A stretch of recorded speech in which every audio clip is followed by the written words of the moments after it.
안녕하세요. 그냥요입니다. 자, 오늘은 미국 주식시장에서 한참 이슈가 되고 있는 금리에 대한 이야기를 해보도록 할 텐데요. 여러분, 미국의 금리가 최근에 많이 올라가면서 주식시장에 안 좋은 영향을 주고 있다라는 이야기가 나오고 있습니다. 근데 이 금리라는 것이 무엇의 함수인지를 생각을 해보면요. 금리는 일단 성장률이 높으면은 올라갑니다. 왜냐면은 나 돈 좀 빌려주세요 라는 사람들이 많아질수록 경제가 좋을수록 그렇겠죠? 그럼 금리가 올라간다는 얘기입니다. 그리고 인플레이션이 높아질수록 금리가 또 올라가는 경향이 있어요. 그런데 사실은 이 두 가지 요인, 즉 미국 경제가 지금 최근에 너무 좋아가지고 금리가 올라가느냐? 그건 아닌 것 같고요. 그리고 인플레이션이 막 높아서 그런 거냐? 물론 그런 우려가 있지만 아직 그런 수준은 아니라고 생각한다면 지금 제 생각에 미국의 금리에 가장 영향을 많이 주는 요인은 리스크라고 생각합니다. 어떤 리스크가 있는 걸까요? 라고 생각해 보면 저는 이렇게 정리하고 싶습니다. 한마디로 표현하면 미국이 늙었다. 아니 너 뭐 작년 내내 뭐 미국 좋다고 하더니 어떻게 된 거냐? 갑자기 또 왜 늙었다고 그러냐? 라고 생각하실 수도 있는데요. 그래서 미국이 안 좋다라는 얘기가 아니고요. 미국이 여러 가지 관점에서 옛날 같지 않다라는 정도로 이해하시면 되겠습니다. 한 가지 이야기를 해보면은 미국의 군사력 이야기를 좀 해볼까요? 미국의 군사력 그러면 세계 최강이죠. 그런데 과거에 미국은 어느 정도의 군사력을 얘기했었냐면은 미국이란 나라가 전 세계에 있는 모든 나라와 동시에 전쟁을 치르더라도 미국이 이긴다. 야, 이게 진짜 대단한 거죠. 그러니까 한 나라씩 이렇게 싸우는 게 아니라 다 덤벼봐. 그래도 이긴다는 거죠. 여러분 중학교 때, 고등학교 때 싸움 잘하는 짱이 있어요. 근데 그 친구가 반에 있는 모든 사람들이, 모든 애들이 동시에 덤벼도 이긴다는 거죠. 17대 1로 싸우기. 그런 거 생각하시면 되겠습니다. 그 정도로 미국의 군사력이 압도적이었는데 지금은 그런가라는 그 질문에 대해서 얼마 전에 제가 이제 신의 갭이라는 책에 보니까 이런 표현이 나와 있더라고요. 어떻게 되어 있냐면요. 미국의 현역 군인 중에서 비만이나 혹은 과체중에 해당되는 사람의 비중이 얼마나 될까요? 여러분 한번 생각해 보세요. 아니 그래도 군인인데 배 왕자는 아니더라도 비만이나 과체중은 너무 심한 거 아닌가? 라고 생각하실 수도 있는데 미국의 현역 군인 기준으로 68%가 높죠. 68%가 과체중이나 비만이라고 합니다. 이게 지금 당나라 군대인가 이런 얘기가 나올 정도로 지금 미국이 늙었다라는 이야기가 나오고 10년 후에는 핵무기가 중국과 비슷해진다라는 얘기가 나오고 있는 상황. 그리고 조선주에 투자하시는 분들은 잘 아시겠지만 중국의 군함이 미국의 군함의 숫자보다 더 늘어났는데 중국의 군함은 새 군함이고 미국 군함은 옛날 군함이다. 이런 이야기가 나오고 있어서 야, 미국이 과거처럼 그런 모습은 아니다라는 생각을 할 수 있다는 거죠.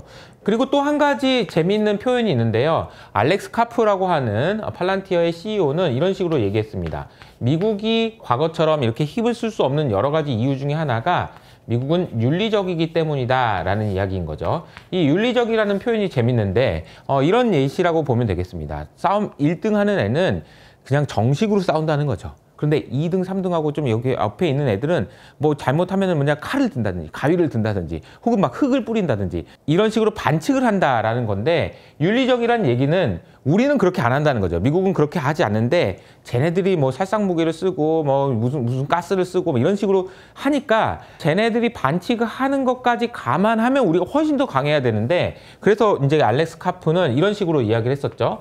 우리가 강해야 되는데 어느 정도 강해야 되냐면 전쟁을 하지 않아도 될 정도로 강해야 된다라는 말을 했습니다. 그 말은 무슨 말이냐면 결국은 싸우지 않아도 이길 만큼 그러니까 내가 이렇게만 해도 알아서 기어들 수 있도록 그런데 미국이 하면 옛날에는 무서워 했었는데 요즘에는 뭐야 쟤 이런 분위기라는 거죠. 분위기가 바뀌었다는 겁니다. 미국이 예전 같지 않다. 그리고 제가 좀 더 설명드리고 싶은 건 이런 거예요. 첫 번째로는 달러에 대한 이야기는 제가 정말 많이 했었잖아요.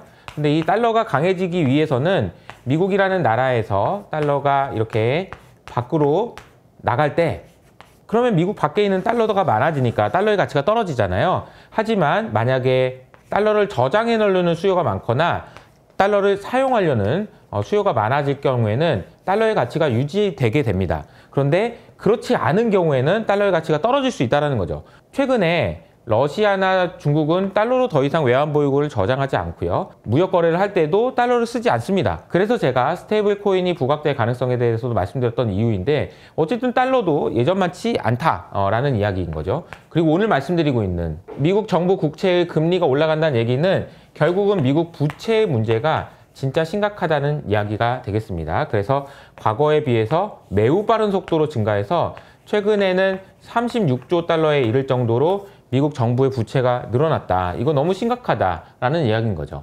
과거만큼 미국이 압도적인 힘을 가지고 있는 상황은 아니다라는 겁니다. 그리고 또 한 가지 말씀드리자면은 트럼프가 스스로 선택한 일이기도 합니다. 이게 무슨 말이냐라고 생각해보면 여러분 옛날에 중고등학교 때 싸움 1등 하는 애들 옆에는 항상 2등, 3등 하는 애들 옆에 붙어 다녀요. 그러면서 야 효석아 이 싸움 짱이라며 이러면서 이제 달라붙는다는 거죠.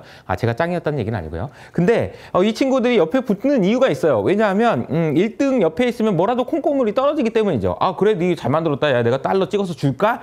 이런 식으로 하다가 요즘엔 트럼프가 그런 거 안 한대잖아요. 이제 그런 분위기다 보니까 옆에 있던 우방국들도 시큰둥한 분위기가 된다는 거죠. 그래서 지금 여러 가지 관점에서 어려움에 봉착한 미국이긴 한데 그럼에도 불구하고 미국이 그동안 경쟁력을 유지할 수 있었던 가장 큰 이유가 있는데요. 지금부터 그 이유에 대한 설명을 해보도록 하겠습니다. 그 이유는 한마디로 표현하면 창조적 파괴라고 쓸 수 있을 것 같아요. 이 창조적인 파괴를 했기 때문에 즉 다시 말하면은 아픈 데가 있거나 암덩어리를 발견했을 때 즉시 파괴하는 일들을 했기 때문에 다시 새로운 살이 돋아나고 다시 새로운 기업이 생겨나고 다시 새로운 사람들이 무엇인가를 만들어내면서 미국 경제가 계속해서 강할 수 있었다라는 이야기인 거죠. 자, 촬영일 기준으로 오늘 밤에 미국의 고용지표가 발표되는데요. 예상치가 16만 명인데 얼마가 나올지는 모르겠습니다. 그런데 이런 생각 한번 해보신 적 있으세요?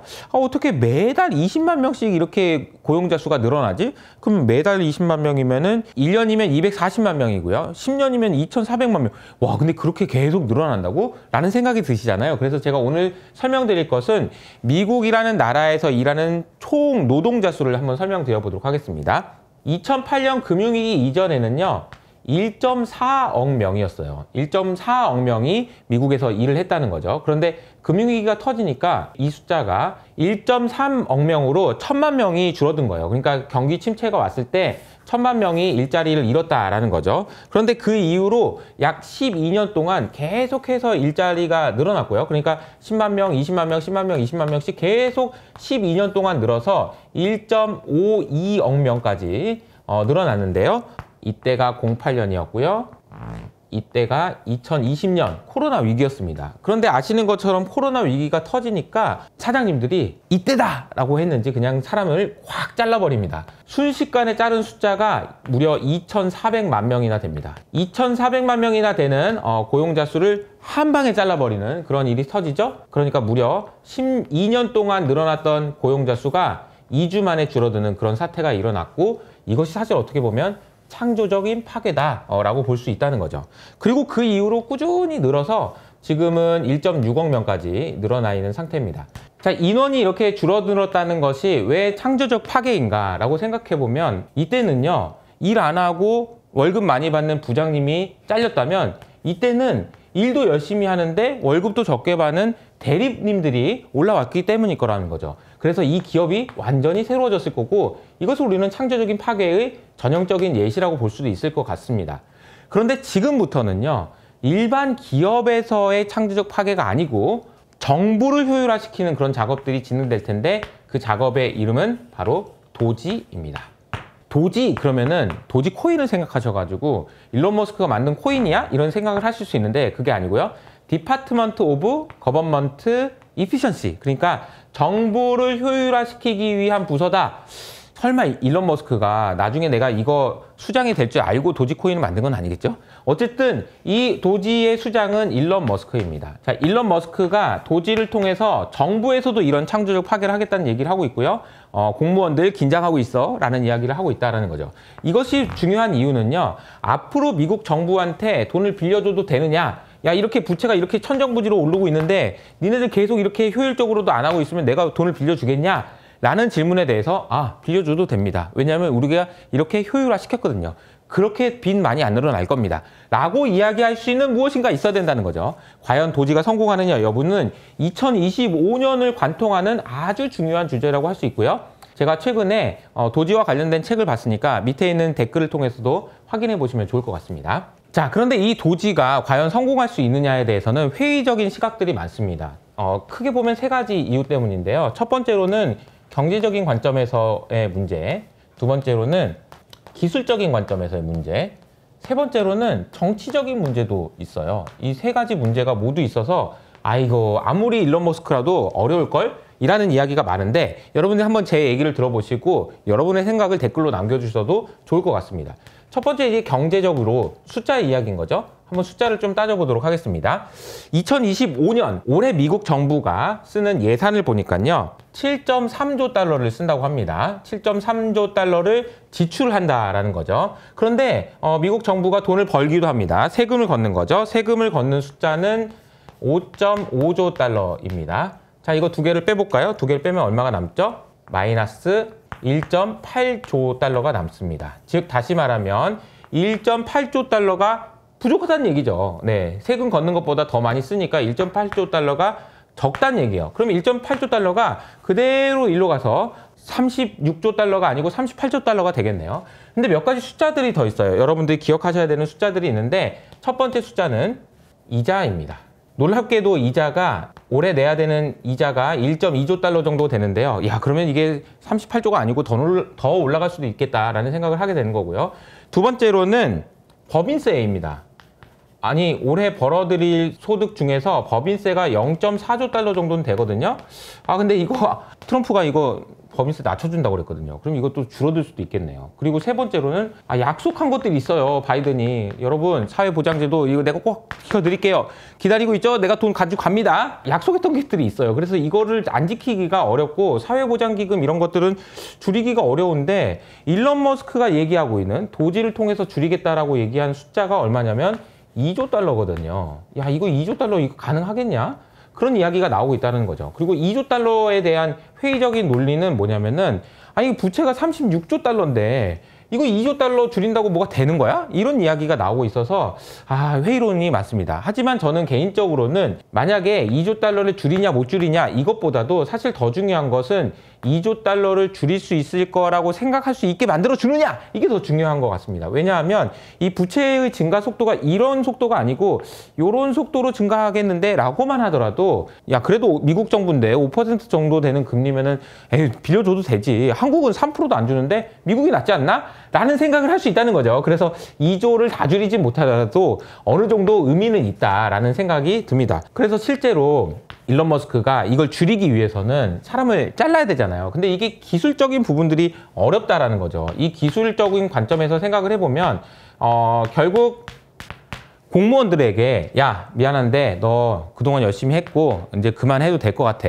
너 솔직히 말해봐. 가짜 노동 얼마나 했어? 일한다고 하고 일 안 한 거 있잖아. 솔직히 얘기해봐. 말 안 해? 내가 숫자를 다 가져왔어. 라고 하는 거죠. 그래서 팔란티어의 기술력을 통해서 이 숫자를 제시하고 이 숫자를 가짜 노동의 근거로 제시하고 나서 너 이제 그만해도 될 것 같아 라고 얘기할 거라는 겁니다. 그래서 이 기술적인 부분들은 충분히 가능하다라는 이야기가 나오고 있습니다. 그리고 팔란티어의 기술력 중에서 굉장히 중요한 게 페드 스타트라는 개념인데요. 페드 스타트는 정부 서비스에 대한 사스인데요. 이제 서비스를 애저 서비스로 한다는 거죠. 그래서 이 페드 스타트라는 서비스를 통하면은 기존에는 미국 정부에게 소프트웨어를 납품하기 위해서 18개월 정도 걸렸다고 하는데 이걸 2개월에서 3개월 정도로 단축시킬 수 있는 그런 기술들이 나오다 보니까 스타트업들이 달려들어 가지고 미국의 정부를 효율화시키는 작업으로 하려고 막 달려들 거라는 거죠. 그러니까 기술적인 부분들은 가능할 것 같다라는 이야기들이 나오고 있는 것 같아요. 근데 한 가지 문제가 있습니다. 바로 정치적인 문제인데요. 이게 이제 정치적인 논란들이 있을 수밖에 없는 이유는 이런 부분인 것 같아요. 결국 도지라는 것이 미국 정부를 효율화시키겠다 이런 이야기인 거잖아요. 근데 이게 미국 정부가 효율화시킨다라는 그 개념에서 여러분 이 생각을 한번 해보실까요? 여러분은 독재가 효율적이라고 생각하세요? 아니면 민주주의가 효율적이라고 생각하세요? 사실 민주주의가 더 좋은 거 아닌가 라고 생각하실 수도 있지만 어떻게 보면 독재가 훨씬 더 효율적이다라고 볼 수도 있어요. 시진핑이 혼자 알아서 그냥 막 결정해버리는 것이 많은 사람들의 의견을 듣고 결정하는 것보다 훨씬 더 효율적일 수 있습니다. 물론 이 사람이 괜찮은 사람이라면요. 그런 가정이 있지만 어쨌든 독재가 더 나을 수도 있다는 거예요. 그런데 지금 이야기 나오는 건 뭐냐면은 일론 머스크가 하고 있는 이야기는 도지를 통해서 이 독재자의 자리에 AI를 앉혀놓겠다는 얘기 아닌가? 라는 생각을 할 수 있어서 의회에서 예를 들어서 예산을 정해야 되는데 AI 보고 정하라고 한다고? 이건 안 되지 라는 이야기가 나중엔 나올 수도 있습니다. 그래서 이 도지와 관련돼서는 정치적인 부분 그리고 여론도 문제인데요. 만약에 여러분이 생각을 해보세요. 사람들이 그동안 미국 정부에서 일하던 공무원들은 이렇게까지 가혹한 노동시장에서 일하지 않았었잖아요. 그러니까 잘됐다 니네 잘려야지 라고 할 수도 있지만 까딱 잘못하다 보면 야 이런 식으로 AI가 사람을 자르면 나도 다음에 또 잘리겠는데 이런 생각을 할 수 있어서 반대할 수 있다는 거예요.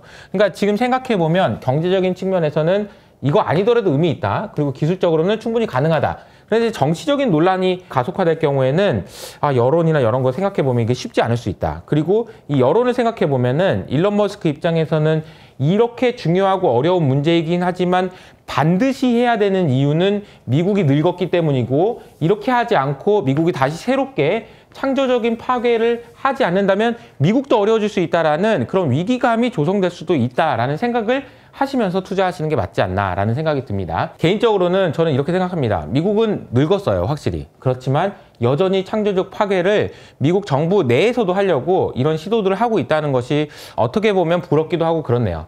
앞서 말씀드린 대로 미국의 금리가 어떻게 되느냐는 우리의 투자에 있어서 매우 중요하고 중장기적인 관점에서 봤을 때는 여러 가지 리스크가 있는데 이 리스크가 해결될지 여부를 판단하는 데 있어서 가장 중요한 것은 도지인 것 같다 라는 생각을 정리해서 말씀드렸습니다. 자, 오늘 내용이 좋으셨다면 좋아요와 구독 버튼을 잊지 마시고요. 저희가 그냥요는 매주 일요일 아침 9시에 업로드 되고 있으니까 매주마다 꼬박꼬박 챙겨보시면 여러분의 투자 실력이 쑥쑥 커질 거라고 생각합니다. 지금까지 그냥요였습니다.